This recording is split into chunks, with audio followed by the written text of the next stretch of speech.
Presiden Prabowo Subianto belum mengisi posisi Wakil Menteri Keuangan yang kosong setelah ditinggalkan Thomas Djuwandono karena terpilih sebagai Deputi Gubernur Bank Indonesia.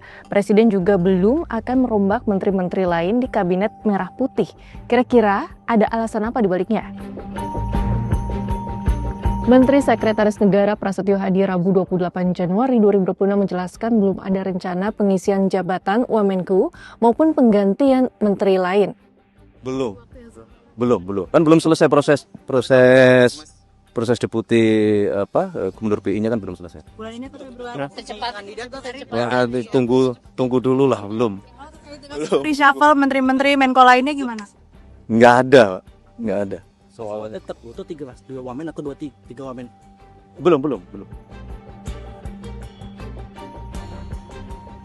Melihat strategi Presiden Prabowo yang tak terburu-buru menunjuk orang untuk mengisi jabatan Wamenku, pengajar ilmu politik FISIP UIN Sunan Hidayatullah Jakarta, Bakir Ihsan, mengungkap opininya. Menurut dia, Presiden membutuhkan pertimbangan matang dalam merombak anggota kabinet. Terdapat banyak aspek yang memengaruhinya termasuk kinerja menteri hingga latar belakang politik. Terlebih lagi, menteri adalah jabatan politik yang pengangkatannya didasari rekomendasi politik. Ia berpendapat penentuan jabatan menteri akan sangat dipengaruhi tarik-menarik kepentingan politik.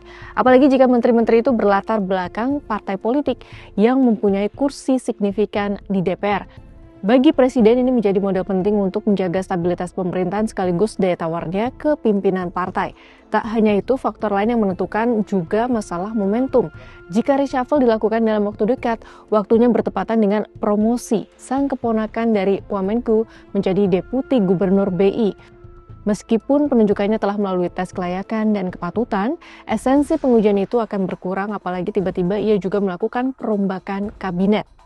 Namun Bakir memprediksi jika pada saat yang tepat Presiden Prabowo pasti melakukan reshuffle yang kelima. Sebelumnya, peneliti senior dari Pusat Riset Politik Badan Riset dan Inovasi Nasional atau BRIN, Lili Romli berpendapat reshuffle kabinet seharusnya bukan dilakukan hanya karena adanya kekosongan jabatan tertentu.